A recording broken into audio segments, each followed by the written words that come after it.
2 friends சேர்ந்து இந்த உலகத்தில் என்ன வேணாலும் மாற்ற முடியும் அப்படிங்கிறதுக்கான ஒரு சிறந்த எக்ஸாம்பிள் தான் இந்த ஒரு story. So this is day 3 of சின்ன ஸ்டோரி பெரிய லெசன்.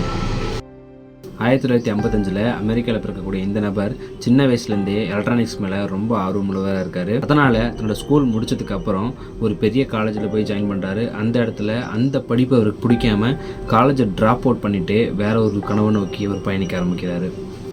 தன்னுடைய கனவுகள் என்னமோ ரொம்ப பெருசாக இருந்ததுனால அவர் தன்னோட நண்பரோட சேர்ந்து ஒரு கார் கேரேஜில் ஸ்டார்ட் பண்ண இண்டஸ்ட்ரி தான் இன்றைக்கி நம்ம எல்லாருமே பிராண்டாக பார்க்கக்கூடிய த ஆப்பிள்.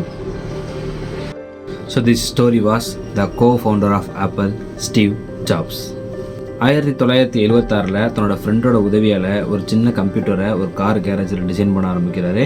ஸோ அந்த கம்ப்யூட்டர் உலகத்தில் இருக்கக்கூடிய எல்லா இடத்துலையும் போய் பெருசாக ரீச் ஆகுது. தென் அகைன் Apple 1, Apple 2 அப்படிங்கிற 2 கம்ப்யூட்டருமே லான்ச் ஆகுது. என்னதான் எவ்வளோ பெரிய சக்ஸஸ்ஃபுல் மேனாக இருந்தாலுமே அவர்கிட்ட இருந்தக்கூடிய பிடிவாத குணத்தினால தனக்கும் தன் கம்பெனிக்கும் ஏற்பட்ட சின்ன மோதல்னால 1986 ஆப்பிளை விட்டு அவர் வெளியேற்றப்படுறாரு. அந்த மாதிரி நேரத்தில் நம்ம எல்லோரும் இருந்தோம் அப்படின்னா கண்டிப்பாக வாழ்க்கையை முடிஞ்சிட்டு சொல்லி யோசிப்போம். பட் ஆனால் ஸ்டீவ் ஜாப்ஸ் என்ன பண்ணார் அப்படின்னா நெக்ஸ்ட் அப்படின்னு சொல்லக்கூடிய ஒரு பெரிய நிறுவனத்தை உருவாக்குறாரு. அந்த நிறுவனத்தை உருவாக்கி பிக்சர் அப்படிங்கிற ஒரு அனிமேஷன் கம்பெனியும் வாங்கிட்டார். ஸோ இப்போது அந்த அனிமேஷன் கம்பெனி மூலமாக உருவாக்கப்பட்ட ஒரு கிரேட் ஸ்டோரி அப்படி தான் நம்ம சின்ன வயசுல எல்லாமே பார்த்து ரசித்த த டாய் ஸ்டோரி அப்படிங்கிற ஒரு பெரிய காமிக் அனிமேஷன். அது உலகத்தில் இருக்கக்கூடிய எல்லா சிறுவர்களுக்கு மத்தியில் போய் நல்லா ரீச் ஆகுது. தென் அகைன் டாய் ஸ்டோரி அப்படிங்கிறது ஒரு பெரிய கம்பேக்கும் கொடுக்குது. 1997 ஆப்பிள் அப்படிங்கிறது ஒரு பெரிய டவுன்ஃபாலை ஃபேஸ் பண்ணுறாங்க. திரும்பவும் ஸ்டீவ் ஜாப்ஸ் கிட்ட போய் நிற்கிறாங்க.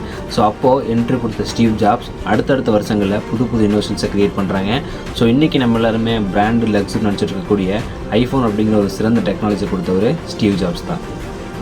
அப்போ ஸ்டீவ் ஜாப்ஸோட லைஃப் ஸ்டைலில் நம்ம கற்றுக்கூடிய ஒரு பெரிய லெசன் என்ன அப்படின்னா தான் கண்டுபிடிச்ச ஒரு சொந்த நிறுவனத்தில் தன்னை வெளியேற்றினாலும் பரவாயில்லடா, இதை உருவாக்குனது நான் தான், இதை போல் இன்னொன்று என்ன உருவாக்க முடியும்னு சொல்லிட்டு நெக்ஸ்ட் போன்ற பெரிய நிறுவனங்களை உருவாக்கி ஒரு காம்படிட்டராக வந்தார் மார்க்கெட்டில்.